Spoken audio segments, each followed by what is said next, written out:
Alright, just took a shower and I put on my sweater to record this video because, nobody wants to see me half naked. Um, you know, the first thing I want to talk about is my choice to start writing my just jot notes in a document to record any meaningful thoughts. Or not meaningful thoughts, but thoughts I want to maybe revisit. And the simple fact is, I was already moving in this direction, and that's the memorability is part of why I started the journal and consequently the video journal as well. But I was listening to Ali Abdal talk with, I think, Tiago Forte about his book, Building the Second Brain. And they basically said, what if you could just control F your previous thoughts? And I was like, wait a minute. That's exactly what I want. Why haven't I been doing this before? So now it's basically what Tiago Forte talks about in his book, Building a Second Brain. And I just thought that makes so much sense. So now I'm recording my thoughts. I mean, and like, when I watched the Ali's full summary on the book, I was just like, I could basically predict all the punchlines. Like, for example, he was talking about, because like it just made so much sense to me that I could already predict why you do it, how you do it, what the point of doing it, etc. Because of how much sense it already made just by hearing like the introduction to what it was. So it just makes, because if you think about it, right, like for example, let's say you're doing something for X and you have a thought about how you could do something differently for Y. Like let's say you had a thought about, maybe let's say you were playing a card game and you had a thought about a card tech you could apply to your deck. You just write it down in your notes, and then maybe you have another thought there, and then when you get to your cards, you can check your notes on what thoughts you may have had about what cards. And the thing is, like, when we have these thoughts, we go, yeah, I'll remember that later. But really, we never do. Like, every single time we have in our brain, yeah, I'll think about that later. We always forget. Or when we try to recall something that we were thinking about, or something we studied, we always forget. So, and the other thing is, like, for example, another practical tip he gave was progressive summarization, which is basically the less words you can cover what you want to remember in, the better. So you want to shorten it over time, and it's actually very obvious. Like, I already thought about this before I even heard that he wrote about it in the book. Because think about it, if you can, the goal is not to teach somebody else. The goal is so you can remember it. So it's like the more information, like it's like a trigger to find that in your brain, right? So it's, if you actually understand something, then you just have to remind it of what that topic is for your brain to actually know about it. Because sometimes it's not you forgetting the information on the topic, but you forgot what the topic was. So it's like a map in programming where you have a document with all the keys, and you go, I'm looking for the value, so let me find the key on my document, copy paste the key, and then in your brain you insert the key, you get the value, which is everything involved. So the key is like a number or something short that gives you access to what's inside this box. So yeah, the shorter you can keep the notes, then the more effective it is. So that's honestly why just writing down shit the teacher says, highlighting, and everything is so ineffective. If you understand the topic, you just need to trigger that box in your brain to actually access your knowledge on that topic. And obviously, easier said than done. You would have to really understand a topic for that to be effective.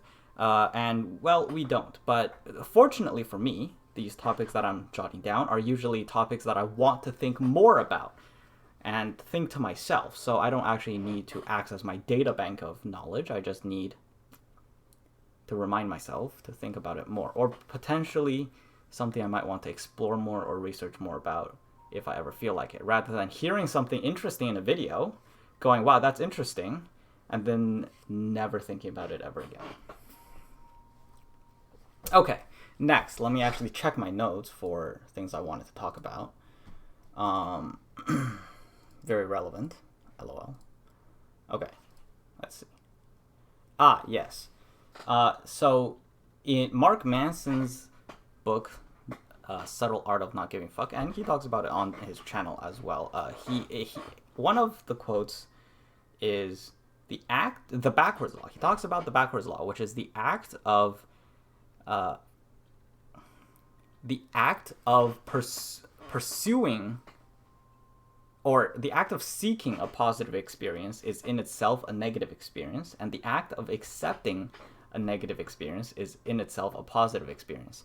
And I think this just really comes back to never think in the negative, because when you think about seeking a positive experience, that comes with the premise that your current experience is not positive. So it's dissatisfaction with the present. That's what that is. And accepting your negative situation is positive, because if you constantly just feel that it is vaguely negative, like you're constantly shaming yourself for, say, being fat, and then going, oh, but yeah, I'm fat right now, I can try to lose weight, but even if I try to lose weight, that doesn't mean I'm going to immediately be skinny, so I'm fat right now. And that frees up, that gets rid of the self shame, which is why it's in itself a positive experience. Now, I don't think you should validate being fat. I don't think you should go for being fat. Like, fat is beautiful. None of that, of course. But, or, if you shame yourself for, I don't know, something you have on your face that you use makeup to cover, or, I'm using actually examples that women usually have, because I think men shame themselves less. But for example, men will shame themselves over, being sexually inactive, not having a six pack. I guess some people would. Maybe some people would find it shameful to not have gone to the military. Maybe some people find it shameful to not make enough money, like they don't want to talk about how much money they make, and so on. So it's like, if you just say, the other example is, if you constantly look at millionaires on YouTube or on Instagram, and then feel bad about not being a millionaire, that's obviously going to be in itself a negative experience. You can't. So I think that's just comes back to don't think in the negative, and in terms of where it comes from. Okay, next. Okay. Another thing I saw on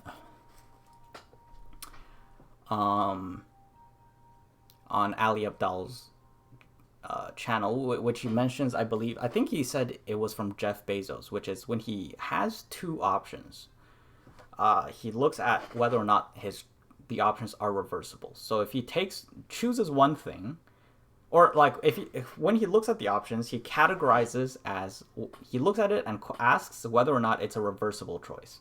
So if it's reversible, then the priority is to do it as soon as possible.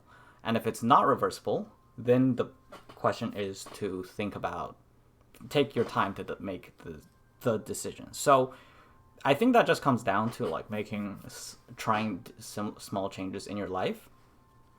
Like, start exercising. Everybody should start exercising. Not only that, like, even if we look at it from this framework, it's a reversible choice. Like, you can choose to stop exercising. But the other thing is, when people think about feel bad about things they don't do, like they think about the perfect version of themselves, or like some imaginary perfect version of themselves that does all the right things, has the perfect daily routine, wakes up at 5:30 a.m. They don't. It's so. Like, why do you think that's the perfect version, right? It's like, first of all, you draw it out. Then you ask, would you actually be happy doing that?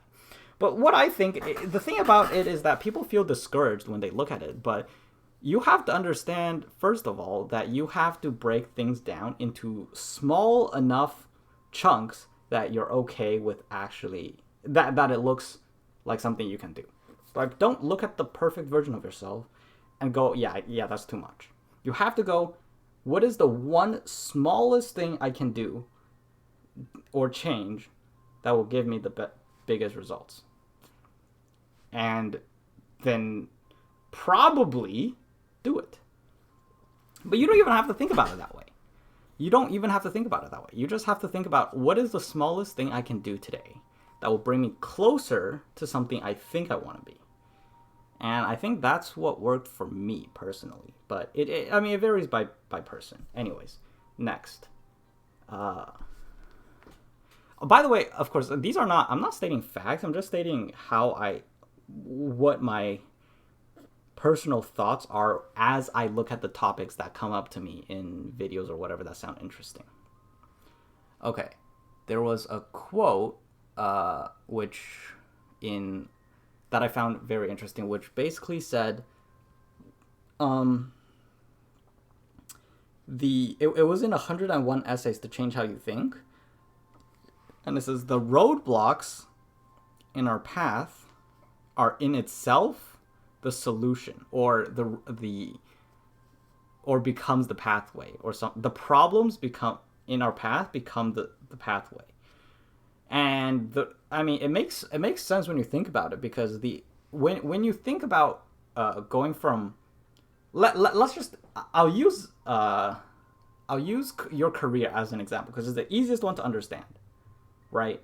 So, or actually in anything, really, it's when you think about being, let's say, starting your business. If you want to, just hypothetically, right, starting a business is the easiest one to understand because everybody understands it.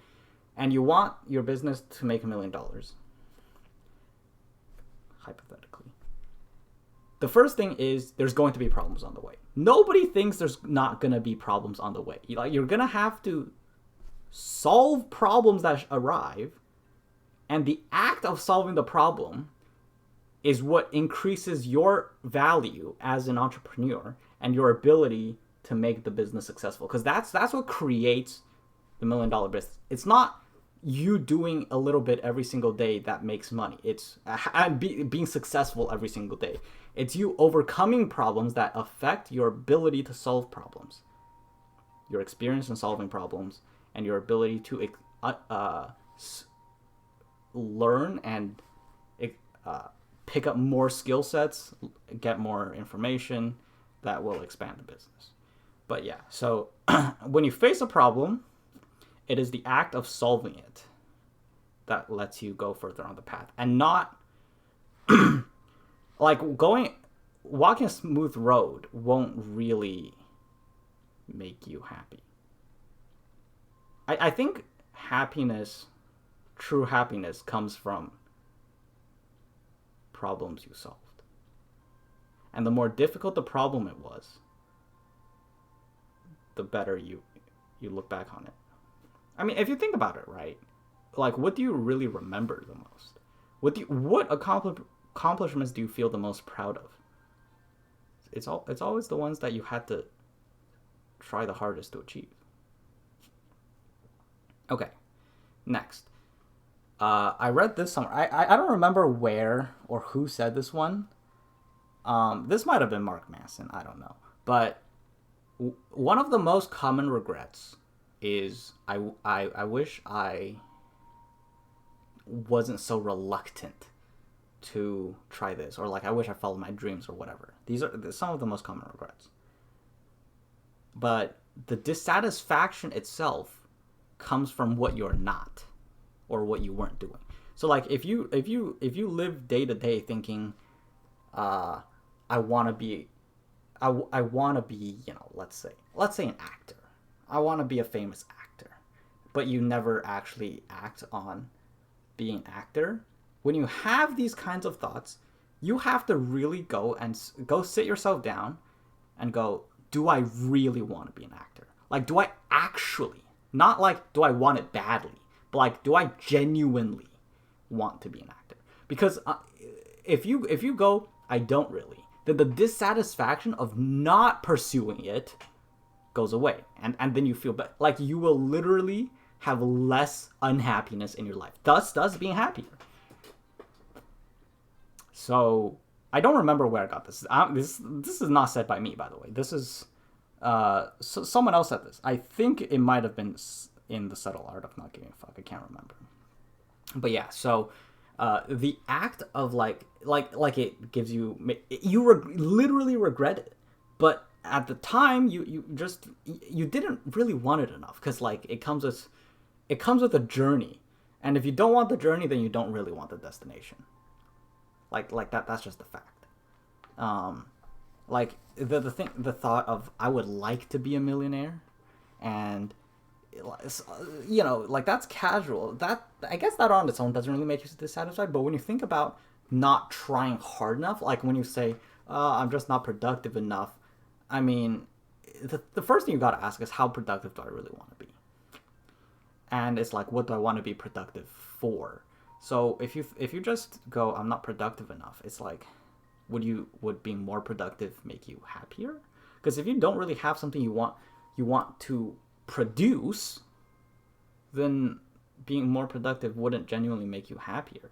It might make you a bit more money, but you're trading your happiness for money, which is meant to buy you something that makes you happier. I don't know. Like if you improve your lifestyle, that just changes your default. It doesn't actually make you happier. I mean, like if you're broke, sure. Like if you're unemployed and you're playing video games all day, yeah, you should be more productive. But like if you have a job, you pay your bills, and then you go, I'm not changing my life, I'm not productive enough, it's like, do you really want to change your life? And if you do, if the answer is yes, then actually look for things you can do. Start small. But like don't just feel like you should be more productive without genuinely wanting something. Okay.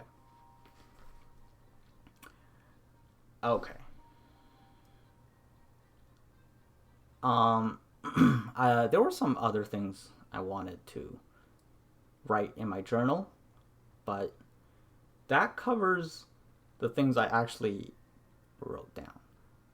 So I'll leave the rest for tomorrow. And I mean, I just started making the notes today, and it wasn't even like at the start of the day, so I don't actually have all the notes from my most recent thoughts, like for before I started. So there's a lot of things I forgot, which is one of the reasons I started. But it wasn't for the sake of the journal, obviously. It was just because like if you have, like let's say you're going grocery shopping, you have a thought about maybe your work that you could do differently. You have a thought about your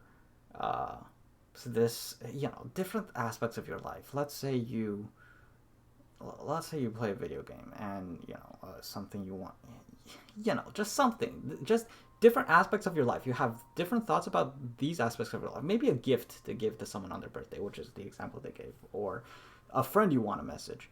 And then another time of your day, you have thoughts about different aspects of your day. Then when the aspect actually comes, you don't have to think and try to remember or brainstorm. You just go, what are the things I thought about my work? Because you can divide it into your when you're going to use your work, these thoughts. So, and if you have a section on your notes that says, I'm going to use these thoughts for my work, then when you're working, you just open up your notes and go, okay, these are the thoughts I had about my work. Let me do that. And it just saves so much brain space, because it's not just about the efficiency and the time it saves, but it really improves your mood if you think about it. Because like when we can't remember something, it makes us feel, it gives us negative emotions.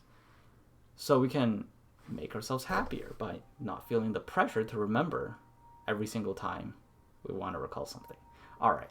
So these are just some of the information I obtained in the past day or so, or random thoughts. I'll see you guys tomorrow. Well, I say I'll see you guys tomorrow, but this is not actually meant for anybody to watch. You're not supposed to be watching this video if you've made it here. This is not, I'm not trying to be a YouTuber. I'm not trying to be a content creator. This is just a journal.